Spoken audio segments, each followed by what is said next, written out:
This podcast has some strong language, so if you've got any little ones around, you might want to pop in some headphones. Whether you're looking for a convenient refresher course, or a way to earn your pragmatic certification at your own speed, or the chance to take a pragmatic course from your specific corner of the world, then Foundations on Demand is the solution you need. Get the same great content, tools, and templates our Foundations course is famous for in a flexible and easy-to-use online learning platform. Learn the skills you need to build and market products people want to buy. And earn your Pragmatic Institute certification anywhere, anytime. No more travel worries, no more time zone issues, just truly great training. Experience the new way of training with Foundations on Demand from Pragmatic Institute. Visit pragmaticinstitute.com/foundations to learn more.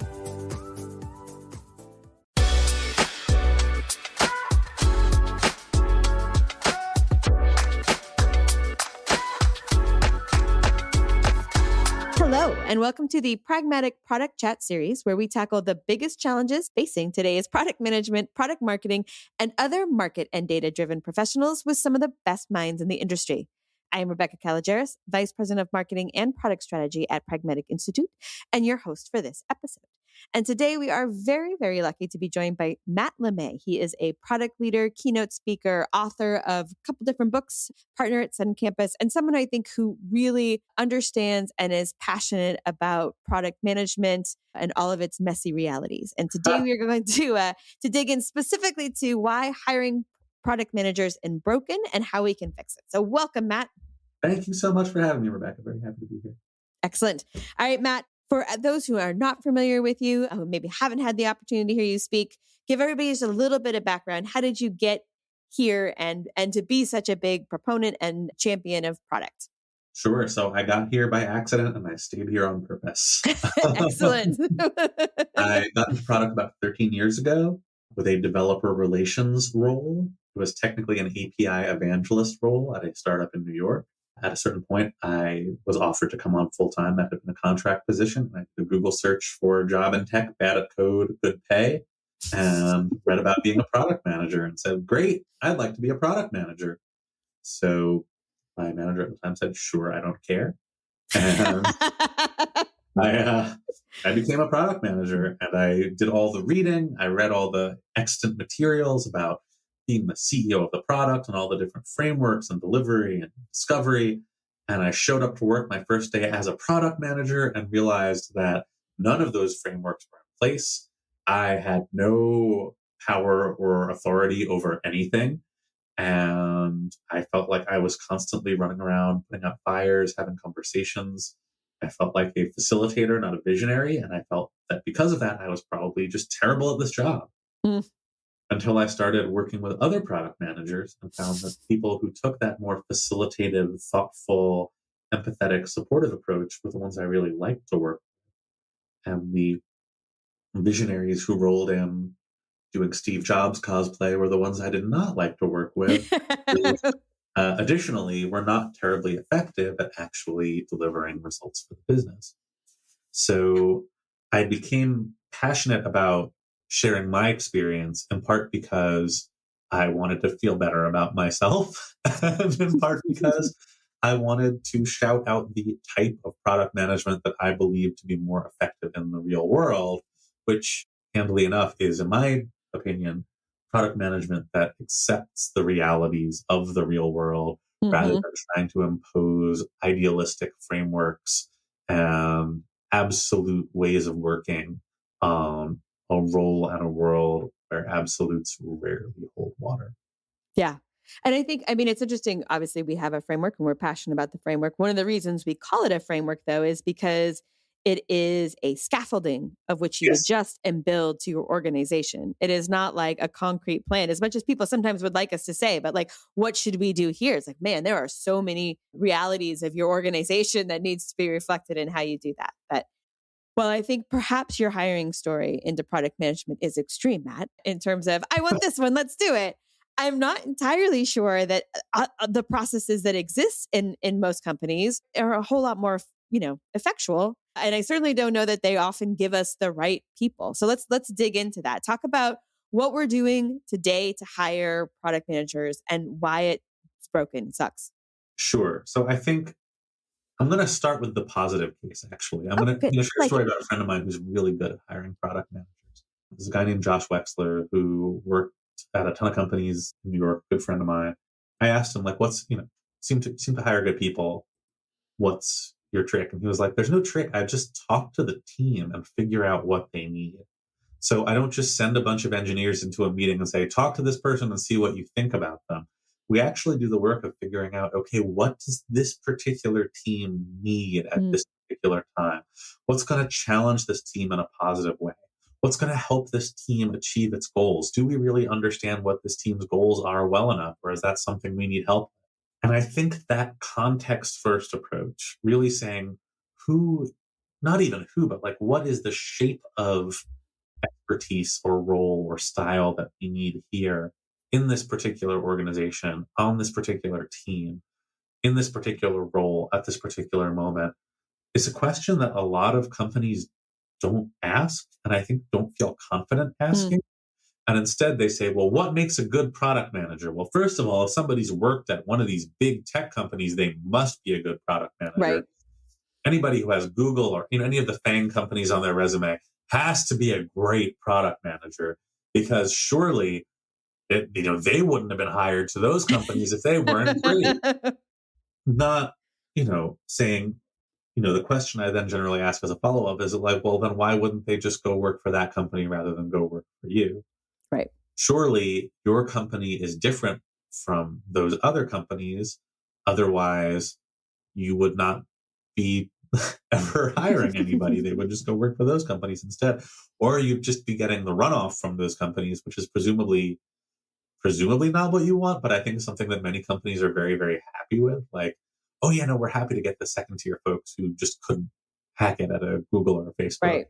or who already hacked it at a Google and a Facebook, and for whatever reason, unbeknownst to us, have chosen to move on to a new challenge and make up some elaborate fiction of like they just want the challenge of working at a startup or whatever, where it's like it's a different skill set. Yeah. People who 100%. So I think for starters, there is just this deep, massive insecurity around hiring product Hmm. managers. Companies are fearful of hiring the wrong person and fearful that they do not know who to hire. So they defer to the perceived wisdom and expertise of others. And in doing so, they abdicate their most important responsibility, which is to figure out what they need for that team to achieve its particular goals at that moment at that company. As a result, you wind up with a lot of people who have perhaps impressive credentials, who Hmm. can talk a good game about the theory of product management, but who are ultimately going to wind up being a poor fit for that organization at that time with that team. And I see this happen time and time and time again. And it is sad, but I think / hope that enough folks have been through that particular ringer that they are starting to build a bit more confidence at an organizational level around saying, okay, we need to have a point of view around what good product management looks like here. We need to have a point of view about what we're looking for. And we can't be afraid to have that point of view and to hire for that point of view rather than just doing the safe seeming thing of Googling what Google and Facebook and Apple and Amazon hire for, cobbling that together into some kind of Frankenstein's monster super product 5 page manager. Five job pages. That's too description. easy for where it's like 5 pages. It's like you have to have like a PhD in machine learning and a computer science degree and an MBA, and have worked at Facebook or Google for 30 years. And this is for an associate product manager role, by the way. This is an entry level role. You have to have a deep quantitative background. You have to have written poetry for several years to prove that you can also write qualitatively. It's ridiculous, and it's like it's just so clearly not only coming from a place of insecurity, but coming from a place of aimless unspecificity. And I think from that place, you make bad decisions. And it's really interesting because I think one of the things that sometimes frustrates people about product management and coming into a product management role is that they're like, everyone's definition of product management is different. And it means one thing in one company, it means something different in another, and it means something different in one part of a company than the other. But I think one of the things that you're talking about is really interesting is like, embrace the difference, understand that it Yeah. is not the same anywhere, but understand what it needs to be to you. And as you mentioned, like a startup or a giant company, totally different needs. Life cycle of your product, totally different needs. Risk openness of your organization, totally different needs from product management. Instead of thinking there's one magic one, really thinking about who you are as an organization and what you need and what would be successful there, I think is really smart. It's smart, but it's hard. I mean, Yeah. that's the thing, right? Is that it requires critical thinking. It requires the bravery of sticking to and developing your own position rather than adopting a defensible position from elsewhere. Mm-hmm. Funny enough, that's exactly what good product management often involves as well. Mm-hmm.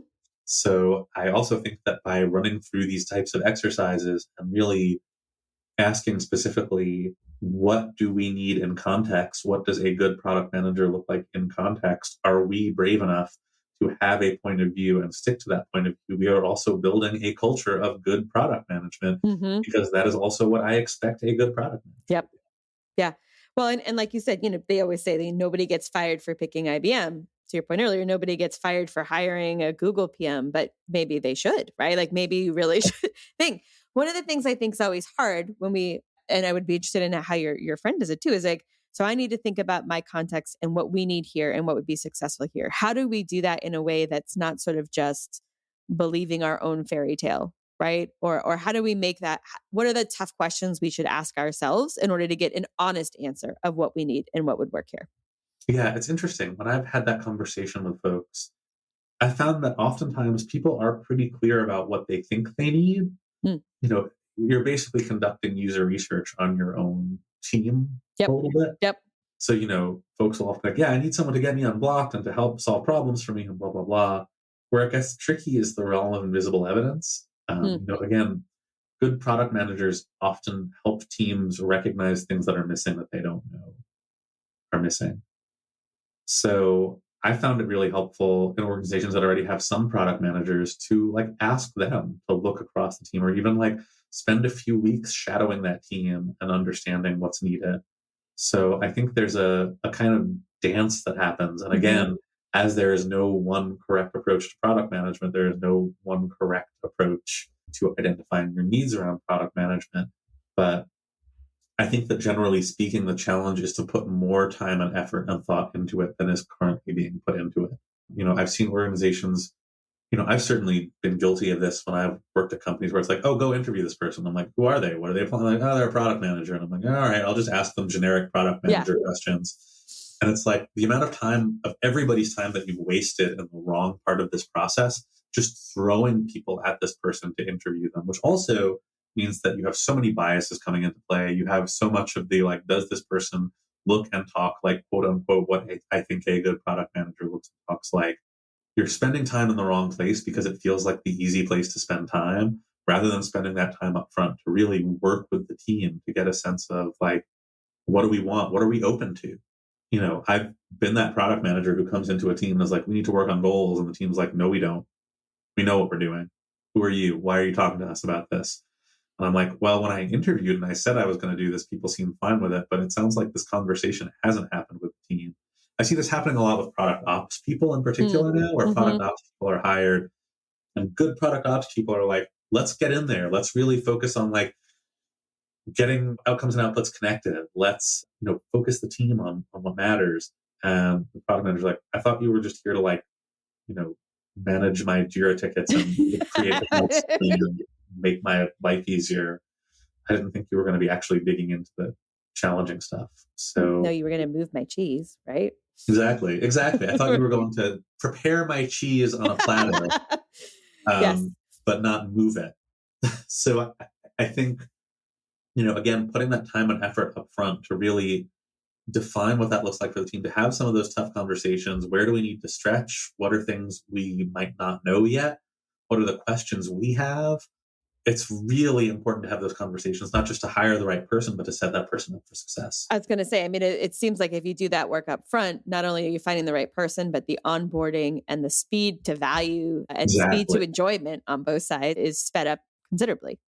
Exactly. And I think you also then are better set up to do interviews that actually speak to the real challenges that the team is having.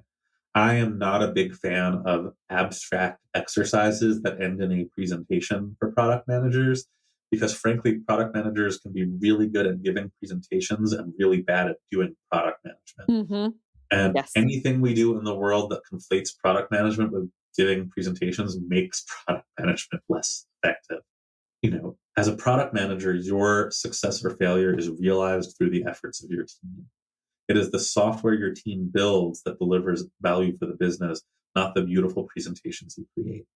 And I feel like when we are not specific about what we need, when we don't have the team really specifically thinking about, okay, here's what we need, here's what this looks like, here's how we can talk through this challenge with somebody, you wind up with a lot of confident bullshitters doing really well in interview processes.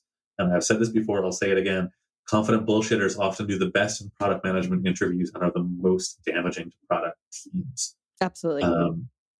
So I think we have created entire interviewing systems that implicitly reward confident bullshitters who can come in and be like, oh yeah, how many golf balls fit inside a school bus? Well, let me tell you, the first thing I do is this math, and I figure out this and that, blah, blah, blah, blah, blah, blah, blah, blah, blah, blah, because I'm really smart. I'm like, that's not what product management looks like day to day. And if you show up as a confident bullshitter, you're going to wind up making promises your team can't deliver on, which might also keep getting you promoted, unfortunately, which is another conversation. You're going to alienate your team by overriding their actual expertise with your bullshitty fake expertise. And you're going to miss out on that expertise. You're not going to be able to actually synthesize the wisdom of your team to make decisions that are valuable for the business and for its users. You're going to be constantly playing defense. You're going to be constantly trying to maintain your reputation and your standing in the organization by keeping this impossible juggling act going. And I see so many product managers in the midst of that impossible juggling act, where they have overpromised on their ability to do things by themselves, rather than going in and saying, I was interviewing for product leadership roles a couple of years ago. They came to me with a strategic challenge for the company. They said, how would you solve it? And I said, I do research. There was a long pause. They said, well, sure, but how would you solve it? That is how I would solve it. You are asking me a market-based question. I would want to answer that with market data, not my own conjecture. Right. He said, well, you're interviewing for a product leadership role. Aren't you abdicating your responsibility as a product leader? I said, quite the contrary. I feel like my responsibility is to the company and its customers. I would be abdicating my responsibility if I rattled off an impressive sounding answer without doing my homework. Like that's not how I work. And this company has researchers. You have market researchers, you have user researchers. I'm sure there's people within the organization who would have really valuable answers.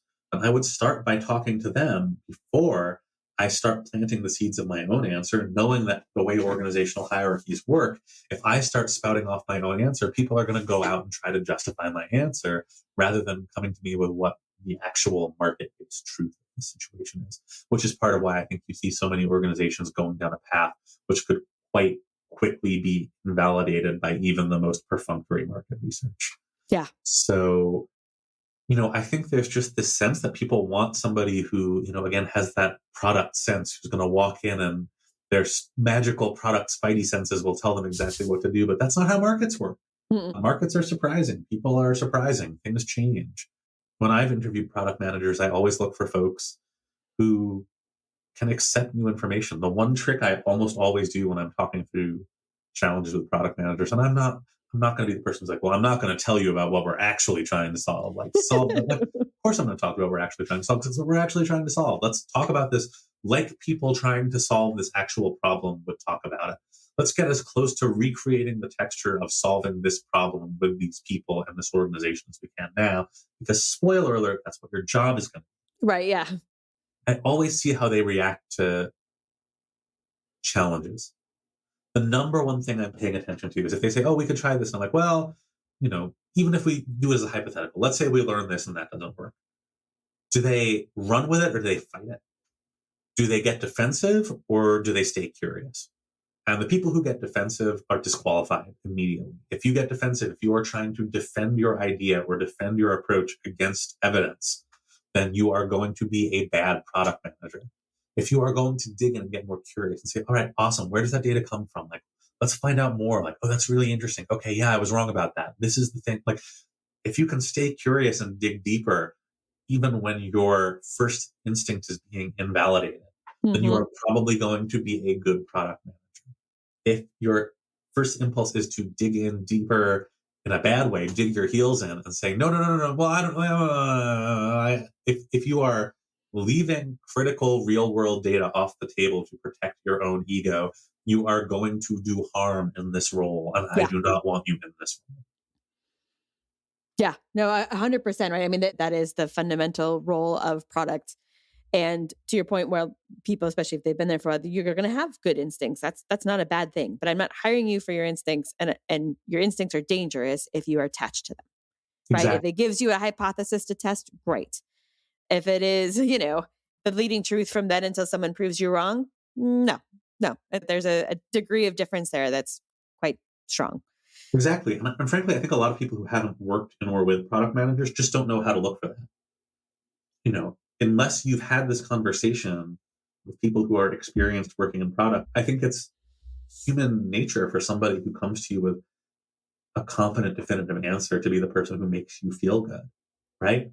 Somebody comes to you and says, I can solve your problem for you. I see the problem. I understand this problem. I've solved this problem, this exact problem before, which is never true. Every problem's a little bit different. Yep.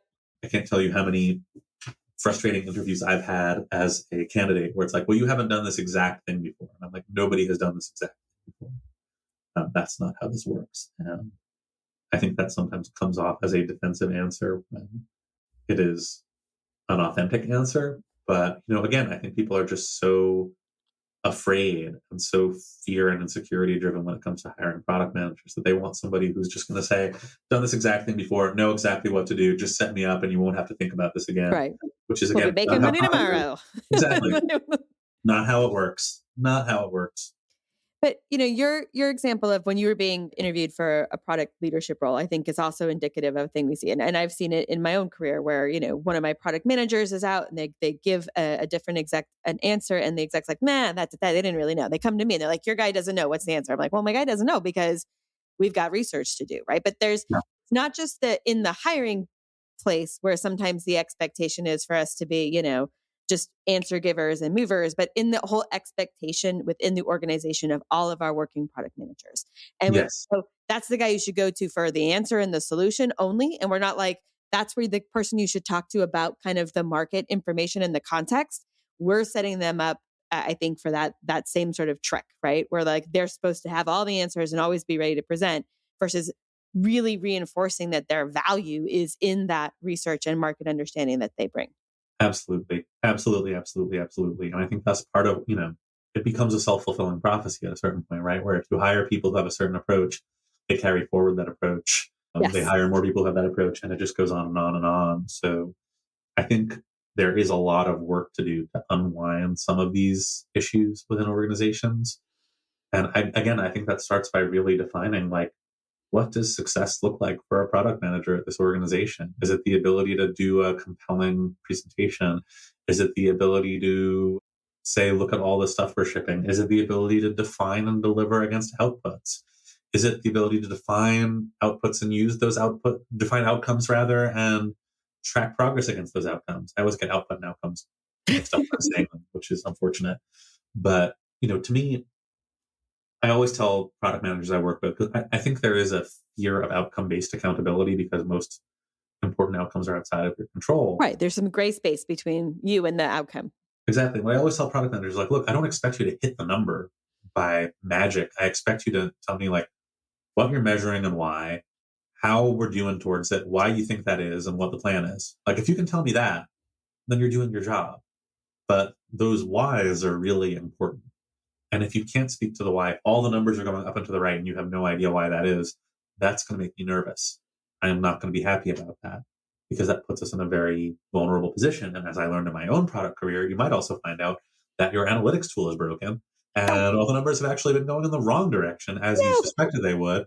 But the analytics tool was broken. So once you fix it, you see everything's been going the wrong way.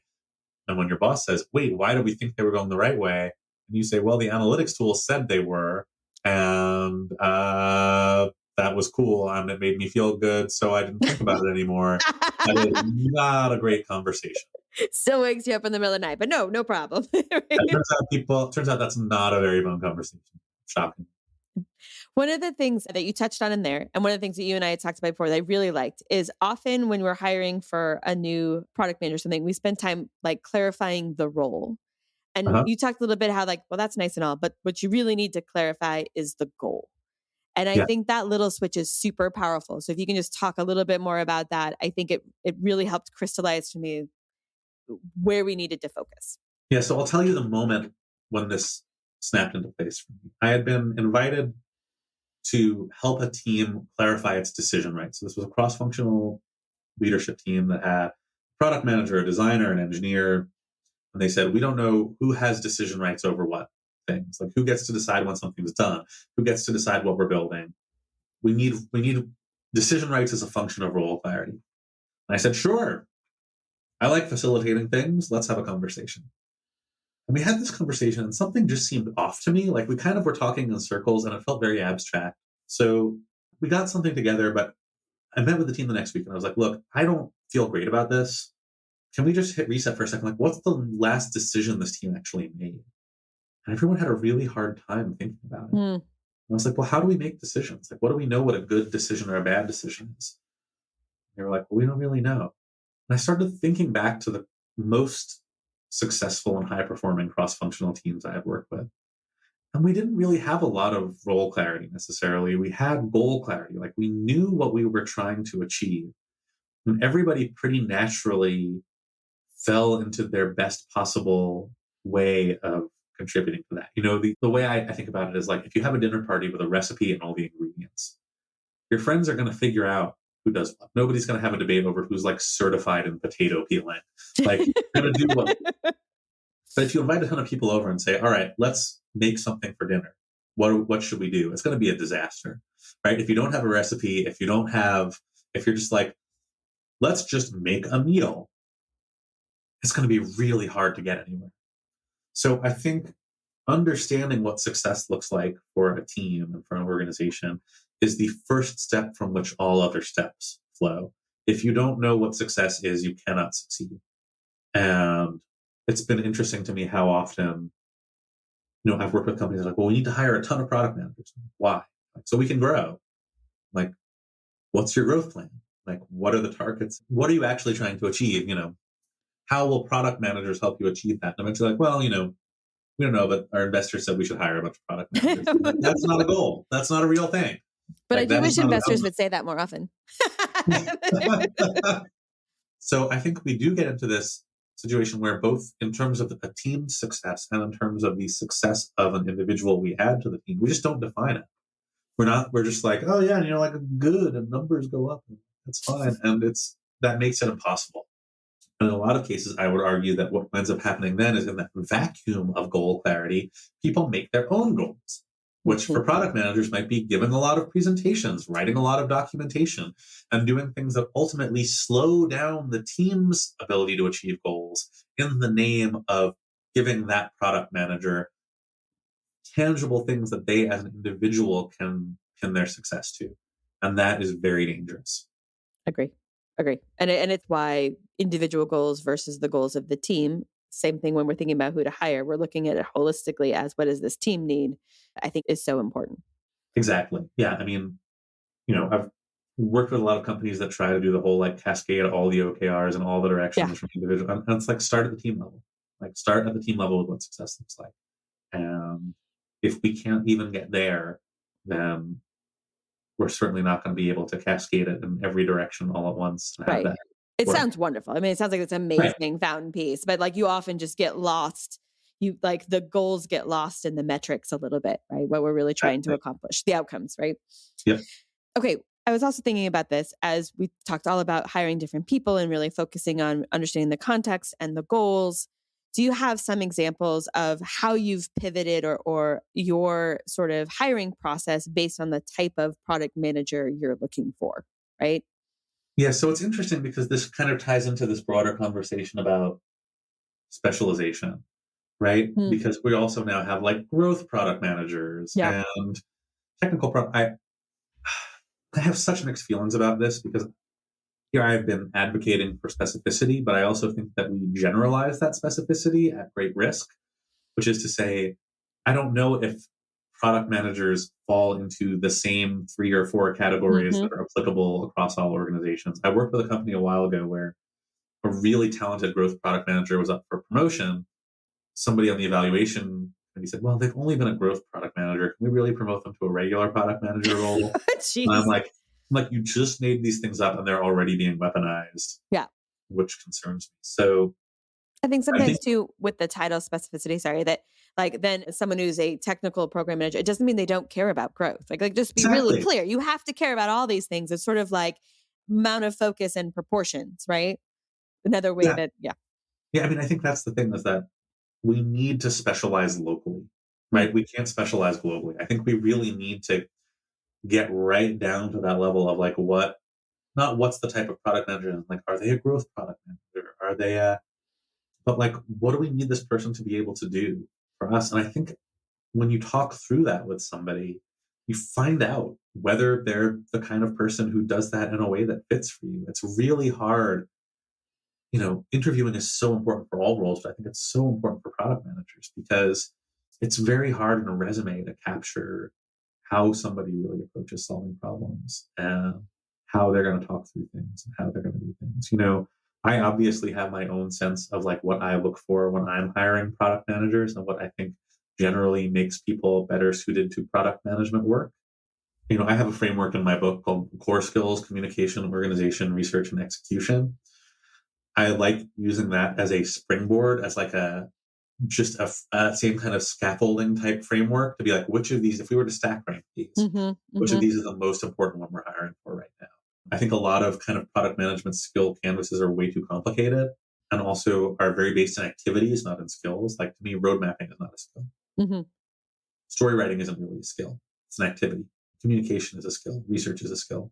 So what I generally look towards is like, can we take some general model, whether it's mine or someone else's, I don't really care that much. And can we start to stack rank or score those things in a way that forces us into having our own point of view so that we can say, okay, you know, for this role, we need somebody, I worked with an organization a while ago to operationalize the core model. We wound up changing it to score. They wanted to add strategy. And I went off on this whole long tangent about how like, well, really strategy is about the intersection. And they were just like, what are you talking about? Can we just add S? And I was like, yes, I am fighting a silly fight. Um, Right. Will I not am die on being, this hill. I am being defensive. I do not want to die on this hill. And we wound up agreeing that like strategy, the ability to make decisions towards a goal is really the most important thing we need.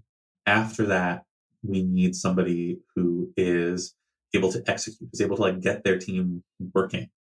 After that, we need research, somebody who can really understand and live in their customer's reality. Then communication and like the organization stuff, the operational like frameworks and whatever stuff. We actually don't care that much about that, which is going to pull in a very, very different kind of candidate from an organization that's like, look, we work in this process. We need someone who can plug into the process. We need someone who understands, the framework we're working in, who can plug into that. And then we need these other things. You're going to just look at very different people and you're going to interview them very differently. So I think finding some framework to use as a reflective mechanism, as a way of saying, all Hmm. right, if we were to look at the different elements of this framework and stack rank them or score them or do something to capture the different dimensions of it and to assign different weight to those dimensions, what does that tell us about how we think about this role? All right. You've given me a ton to think about, and I definitely will change the way I make my next hire. And we talked a lot about a lot of different things today. But if you could get our listeners to do 2 things differently tomorrow, based on what we talked about today, what would that be? Number one, if you're asked to just randomly go interview a person, be the change you want to see in the world. I wish I had been braver about this. I'm like, hey, we're hiring some product manager, go talk to them. Be like, I'm not really comfortable talking to them until I understand what we think success looks like in this role. Can we take a little time, even if it's just a half hour, and walk through this, take a look at the job description? So don't be an instrument of bad hiring. I have been an instrument of bad hiring too many times in my life. And I think it takes somebody to step in and refuse to be an instrument of bad hiring before we get to a place of better hiring. Number two, if you're a product manager or somebody applying to be a product manager, I understand why, but I think there's this sense that like there's a secret, like that there's a secret code to product management interviews for you to hack, and that it's like a prize for you to win. I've certainly approached things that way, and I think it's made me unhappy in my life when I have won the prize, but it has been a cursed prize. Which is to say, when I've won the prize by going in and being like, I knew what the right type of answer was. I picked a metric and I was like, well, impact this metric and this way by doing this and that. But then I get into the role and I'm like, oh, this is not how this works. And this isn't what I believe. And I don't feel like I'm actually helping or making people's lives better. So much of my work these days is encouraging people to trust their gut. Not trust your gut as in don't do research, but trust your gut as in if something feels too certain or too confident or like you're bullshitting, then pull yourself back a little bit. Ask those real questions. Let your doubts and uncertainties guide your activities and actually reduce risk for the organization. Because if you try to eliminate those up front for the sake of your own ego and your own standing, you're actually putting your organization at much greater risk. Absolutely. And it is, and to your point too, it's it is a two-way street when you're interviewing, right? Yeah. In the same way that they're looking and you should look for a contextual fit for your team, you should look for the company that's the right fit for you and not just win a prize and go, oh, damn it, I don't like this. I don't like pandas. What am I doing with this? So absolutely. Yes. Or just, lie, cheat, and steal your way into a product management job at a FANG company and then have any job you want for the rest of your life. Right? Alternate options. Right? Alternate option. All right. Thank you, Matt. This was great. Thank you for sharing your experience, your insights. If people wanted to hear more about you and your thoughts on the messy realities of product and all of your insights, where would you have them go? Find me on LinkedIn. Find me at mattlemay.com. I'm not on Twitter as much these days for reasons we don't need to get into. Yeah. At Matt LeMay on Twitter. Also, read my book, Product Management in Practice, 2nd edition. I'm really proud of it. Absolutely. Absolutely. All right. Thank you so much, Matt, for joining us. Thank you. All right. That does it for today's episode. Thank you, everyone, for listening. And don't forget to join us next week when we tackle another great topic designed to help you elevate your product, your company, and your career.